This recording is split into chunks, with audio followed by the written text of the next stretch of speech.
Hi, everybody, and welcome to Echo Live. R2D2 and I are both here for another very exciting program in our virtual planetarium. Welcome to everyone who's joining us so far. I can see some friends still joining us on Facebook, on YouTube, and right here in Zoom. If you haven't done so already, of course, this is a great time to introduce yourself in the chat feature. Tell us where you're watching from, tell us what grade you're in, tell us something cool that you know or have learned about space, because the chat feature is your best way to communicate with me and with Paulette, our NASA Solar System Ambassador and staff astronomer right here at the Michigan Science Center. Paulette is here to talk to us about a really cool topic that we haven't covered very much so far on Echo Live. Paulette, what are we going to talk about today? Today, we're going to be exploring the universe. So we've been talking a lot about all of the different things that we have in our solar system and our galaxy, but today we're going to put it all together and explore the universe as a whole. Ooh, very exciting. So R2D2 and I, we're here. Let us know if you need us. Otherwise, take it away. All right, excellent. So, hi everybody. I am so excited to be back. And again, like I said, we're going to be putting together a lot of the stuff that we've already learned in our virtual planetarium shows on Echo Live. Now, if you haven't seen Echo Live before, that's okay. You'll still be able to catch on to what we're talking about. So, if we turn things over to our virtual planetarium, there we are. You might notice that we're starting someplace here on the Earth. Looking at this map, or looking at this right here, where do you think we're starting our program? We're looking at the Earth from above, and what do you think? Where are we looking? What are we checking out here on the Earth? I'll give you a hint. It's located right here in the city of Detroit. What do you think we might be looking at from above? We're taking a look at the Earth, and we're looking at something from above right here in the city of Detroit. I'll give some of you another hint just in case. This is East Warren Avenue. This right here is John R. Street. We have Farnsworth right here. We're looking at Woodward over here. What do you think we might be looking at from above?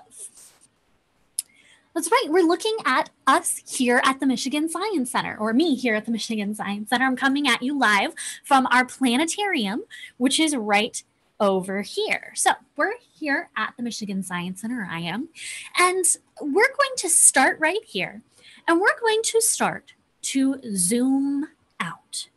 We're going to see, from our perspective on the Earth, sort of what things look like in our universe. So if we start from our location at the Michigan Science Center, we can zoom out and we'll start to be able to see a little more of the city of Detroit.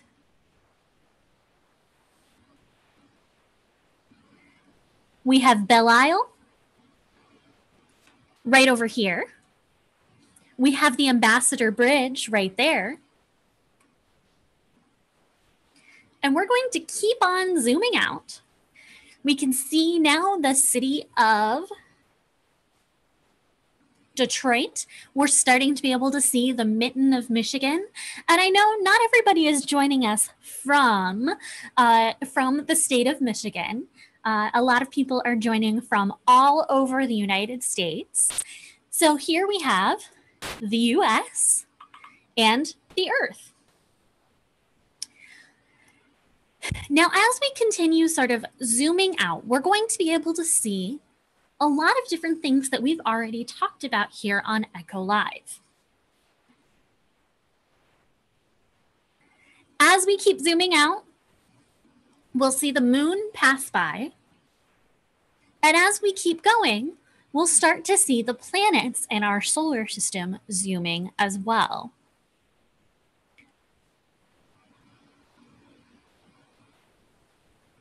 There we have the sun, and we're starting to be able to see all of the orbits from the planets in our solar system. So we're going to take a pause right here and take a look at our solar system from the outside. We have our 4 inner planets, Mercury, Venus, Earth, and Mars, and our 4 outer planets, Jupiter, Saturn, Uranus, and Neptune. Out here somewhere, we'll also have our dwarf planet, Pluto. But from here, we're actually able to see something called the Oort sphere. This Oort sphere is actually basically like the edge of our solar system. Now, you might remember me talking about some of our spacecraft, the Voyager spacecraft, Voyagers 1 and 2, and those spacecraft are getting either very close to that Oort cloud or beyond that Oort cloud. So this Oort cloud is still pretty far away from the sun. So the sun still has a gravitational hold pretty far away. So here we have that Oort cloud. Now, we've been talking about, in some of our programs, we've talked about our constellations that we can see up in the nighttime sky. Those constellations are actually only visible in the way that we see them from our perspective on the Earth. When we start to get far enough away from the sun, you might notice something funny happening to these constellations. What's happening to these constellations as we zoom out from our solar system? When we take a look at them from a different perspective, they start to look a little bit funny. They start to look a little weird. And that's because these constellations are only the pictures that we see up in the nighttime sky when we look at them from our perspective on the Earth. So as we zoom out, we're going to see that they start to look, like I said, a little bit funny. No matter where around our solar system we're looking, they all sort of look kind of weird. So let's go ahead and turn our constellations off, and we're going to check out something next called the radiosphere. Now, some of you might have remembered from our lesson on exoplanets, or planets orbiting around other stars. You might remember that we were talking about how far radio waves have traveled through space. So from the Earth, we emit radio waves, whether we want to emit them so that we can listen to AM or FM radio for our television stations. All of those radio waves are being emitted all around the Earth, but they're also being emitted out into space. So this is how far those radio transmissions have traveled. Now look at how many stars there are inside of the radiosphere that we have right here. So if there is an exoplanet or a planet orbiting around another star inside of that radiosphere, they might be able to hear or see our transmissions. They might be listening to Orson Welles' War of the Worlds, or they might be watching I Love Lucy on TV. So if there are living things within this radiosphere, it's possible that they've picked up our radio waves and could be watching television that we watched 40 or 50 years ago.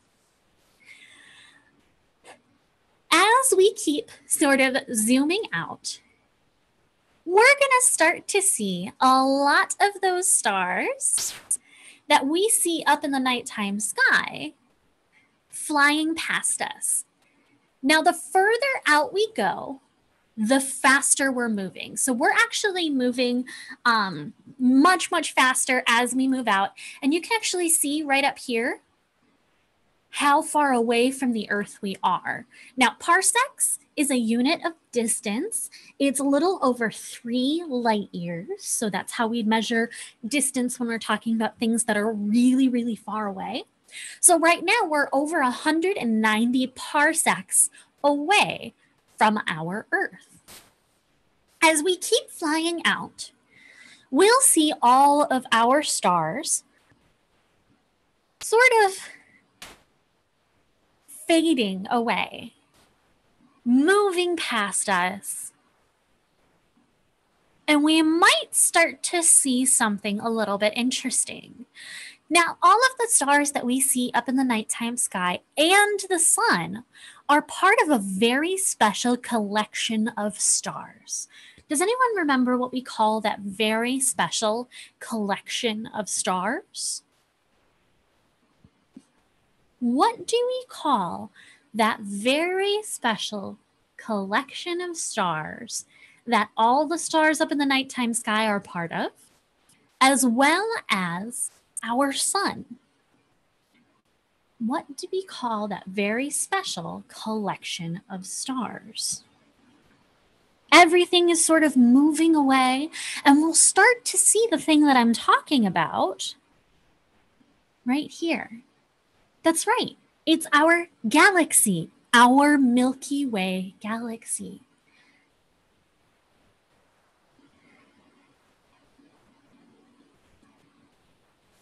So we have our Milky Way Galaxy here.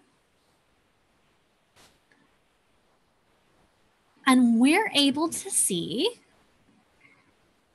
that it is a spiral galaxy. It has some of those spiral arms that we've talked about in some of our other programs. Now, remember, if you have any questions throughout the program, feel free to put them in the chat. I would be happy to answer anything as it comes through. But here we have, like I said, our Milky Way Galaxy, the galaxy that we're part of. We can actually see the center right here where there's one, if not two, supermassive black holes. Those supermassive black holes, along with the gravity of all of the stars and all of the stuff in our galaxy, are helping it stay together. We have lanes of dust that form the spiral arms that we see. But as we continue moving out, and if we look at our Milky Way Galaxy from the side, we're actually able to see that though it looks huge, if we look at it this way, we can actually see that it's a spinning disk, sort of like a top. So we have a question: how big is the moon and how far away? That's a really great question. The moon is about a quarter of the size of the Earth, and it is pretty close to us when we compare it to the rest of the things out in our even our solar system. So as we keep zooming out, we're going to start to see some other things popping up. Now, what do you think these other things might be? What do we think these other things might be? As they pop up in our view, they're starting to move along. We're starting to see a lot more of them. So what do you think these things are? They're not stars. They're not just stars. They're more galaxies. That's right.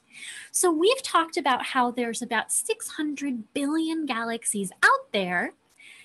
At least we've been able to estimate so far. And these are the ones that we've actually been able to observe and measure the distance and the position in the sky or in the universe. So we can actually fly through a 3D map of all of these galaxies that exist. Now, when we look at these from really, really far away, the different colors that you see are different missions or different telescopes that have looked at these galaxies and classified them and found out how far away they are. We have all of them, and they seem to radiate around a single point. Is there a center to our universe? They seem to be radiating around a central point. Is there a center to our universe? As we sort of go around, we'll be able to see that a little bit more, how they seem to be radiating around a single point. Is there a center to the universe? And the answer is probably not. What are all of these radiating around? What is right here in the center of our point of view? That is the Earth. So from our perspective, everything that we see is moving away from the Earth. And the Earth seems to be the center, but that's only because that's where we're viewing it.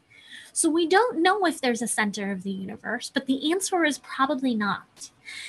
Now you might also notice that as we view these, there's a lot of galaxies that are moving out this way and a lot of galaxies that are moving out this way, but not very many right here in the middle. And why do we think that is? Why do we think there's not any galaxies here in the middle? It sort of looks like a butterfly out in space. I like to call it the cosmic butterfly. I don't think that's the official name, but that's what I like to call it. Now, somebody asked, if a small galaxy orbits around the Milky Way, can it crash into the Milky Way? And you know what? That is a really, really great question. So the answer is yes. And it actually turns out that one of our nearest neighbors, the Andromeda Galaxy, is on a collision course with the Earth. The two giant galaxies are going to collide and start to merge together. If they merge together, we might think that there's going to be this big, huge explosion that happens. It turns out that probably not. Most of the matter is going to miss each other and just go straight through.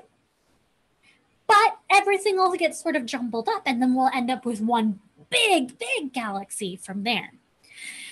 Now, I asked, why don't we have any galaxies here in the center? And the reason is because when we're on the Earth and we're looking out of the Milky Way Galaxy, we can see the top and we can see the bottom, but we can't see along the edge when we're looking for other galaxies. So we sort of have a skewed perspective because we're not able to really see any of the galaxies that go through our own Milky Way Galaxy. Now, somebody asked if we were in a different galaxy, would we be at the center? Would we appear that we were at the center? And that's exactly the case. So if we happen to be on a galaxy somewhere within these hundreds of millions of galaxies that we see, we would appear to be the center, and we would have a very similar butterfly pattern coming off of where we are. So that's a really, really fantastic question. Now, we also had somebody asked, which is bigger, Pluto or 1,000 houses? And Pluto is about 24 times the size of Texas. So that means that Pluto is going to be bigger than 100,000 houses. Now, Evan actually asked mentioned something in the chat when they were sort of guessing about something else. They mentioned something called dark matter. Now, dark matter is something that we can't see, but we know that it's there. And dark matter is one of the many mysteries of the universe that's going to take the next generation of scientists to figure out. There are dark matter researchers out there, and they have found a couple of sort of statistical anomalies, but dark matter is definitely going to take another generation of scientists to figure out. We haven't been able to detect it directly so far, but hopefully sometime in at least my lifetime, I would love to be able to see that. As we continue flying out, we're just going to see more and more galaxies popping up. And again, these are all the different colors that you see are actually different telescopes that have looked up at the sky. So the ones that we see that are very, very red back here, those are probably looked at through some like our Hubble Space Telescope, because it would be the only, or an infrared telescope, because that would be the only one that could see it. So we're going to fly around. And something else interesting, you can actually see columns of information coming from the center as well. So for example, if we look right here and we look right back towards, we're able to see a gap in information right here. And that's because something is probably in our way. And the telescope looks at a very small area of the sky at a time so that we can see everything that's possibly out there. Now, you might ask, what is all the way at the edge of our universe? We've been able to detect something out there further away than the galaxies that we're able to actually physically see. This is called the W map. And this W map, if we keep on going, this W map is at the very edge of our universe. And we actually can see differences in temperature when we look at the sky beyond the galaxies that we're able to see.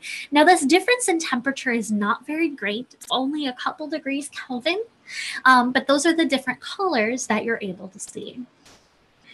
And if we zoom all the way out, we're able to go someplace that I don't even know if exists. We're able to go all the way outside of our universe. What do you think is out here? Anybody have a guess what might be outside of our universe? It's kind of crazy to think about what might be out there outside of our universe. Now, we have not sent a spacecraft out here because the furthest spacecraft away from the Earth is really only at the edge of our solar system. And Nicholas says that there might be different universes. That's a really great idea. That's a really great way of thinking about it. There might be different universes. There might be aliens out there. There might be all sorts of things. And we have to use our imaginations to try and think of the craziest things that could be out there. Because scientists use their imaginations, think of those crazy things, and then they try to either prove or disprove those crazy things. So there could be other universes, like Evan said. Leanne says there could be lots of black holes. Alternate universe where raccoons are the humans. That's another possibility. Thank you so much, Anna, for that possibility. I love it. So we have something very, very unknown outside of our universe. There's also, as you can see, a lot of unknown inside of our universe. So when we are flying through space, we're seeing a lot of different things and a lot of space that we can't directly observe. So we only have been able to see a small portion of our universe, and scientists are constantly looking for new things that are out there. Nick, I love that. That's where Marvin the Martian moved to get away from Bugs Bunny. Fantastic. Love the Looney Tunes. So there could be a million things that we don't know about that we have to find out. So do we know that there's a limit to the universe? Could it be infinite space? Absolutely. There probably is no edge of the universe. Although if you read books like Hitchhiker's Guide, there's a restaurant at the end of the universe. But it's probably infinite and keeps on going forever and ever and ever. But as our friend in Zoom said, there could be a million things that we don't know about that we still have to find out. And that's one of the things that I love about astronomy. Because even though we know so much about the universe and so much about astronomy, there's a lot that we don't know. Like that dark matter. There's possibly something called dark energy. All of this stuff is really weird, and we haven't been able to figure it out yet. We've finally been able to image a black hole, but who really knows what's inside of that image that we were able to see? We're still trying to figure out the unknown. And like I said, that's one of my favorite things about astronomy, because there's so much out there to learn. This is the one thing that really, really brought me to astronomy, was my desire to learn and my love of finding out information. So we're heading back into our galaxy, and we're headed back to the Earth so that we can see, and it kind of looks a little like Star Wars, driving past all those stars. We're headed back to our solar system. Because we are one planet around one star in one galaxy. And that's right, Nicholas, in a whole lot of nothing or something. Who knows what could be out there? And it's going to take the next generation of scientists to figure out some new and amazing things. Evan said that if you went through a black hole, you would be noodleized. And that is absolutely probably correct. If you went through a black hole, it would actually tug on your feet more than it tugs on your head. And then you would stretch out. And we call that process spaghettification. So, fun little way to talk about what would happen if you went inside of a black hole. That's actually not inside of a black hole. That would be near a black hole. But still, I love that you know that you would be noodleized or spaghettified.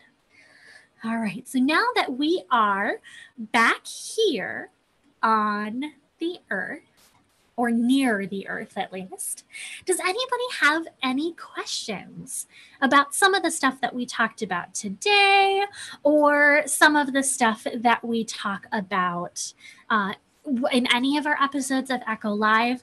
Nicholas, I love that. Sounds like pastronomy instead of astronomy. Pastrami. I like it. Little play on words. We're not going to find things out overnight. That's right. And we need scientific proof. And that's why there are so many scientists working in the field, is to find out these answers to the unanswered questions. All right. So, does anybody have any questions about anything that we talked about today? I think Anna actually has something fun to share while we are working through some of those questions. I do. So if you do have questions before we head out for today, go ahead and type those in the chat. We'll stick around and we'll answer those if you have them. But I did promise you all after our 3D printing episode that I would show you a video of me launching our 3D printed rocket. And so I took that video for you all. I'd love to show you what it looked like. It was pretty cool, if I do say so myself. But this is, oh, let me turn on my sound because that would be, because launching a rocket is halfway cool because of the sound that you get. So let me reshare here, share my computer sound. This is our 3D printed rocket on our rocket launch platform here, just in my backyard. Here we go with our rocket launch in. Oh, you can't even hear it. That's okay. And would you look at that? Our 3D printed rocket works like a charm, even better, I would say, than those ones that we buy from the store. As always, this is a great time for us to also thank the sponsors of Echo Live, like Ford and Denso, who have allowed us to bring this program to you for free every single weekday at 2:30 since quarantine, and we're still providing these shows to you all. It is not too late to fill out our evaluation survey about Echo as well. So if you've been watching Echo, if you have feedback for us, comments, questions, or praise that you'd love to give us, we would love to hear it. And you can also fill out our survey, which is linked on our last few videos. And you can find it in the link to this video as well if you'd like to give us your thoughts and feedback. Paulette, do you see any questions that you'd like to answer before we go? I don't see any questions coming through. And I'm so happy that I got to spend today with you guys, and hopefully we did prompt some of those really great conversations and we inspired some future scientists today. I hope so too. I know I laughed a lot and learned a lot today. So thanks so much for being here, Paulette. We will see you next time.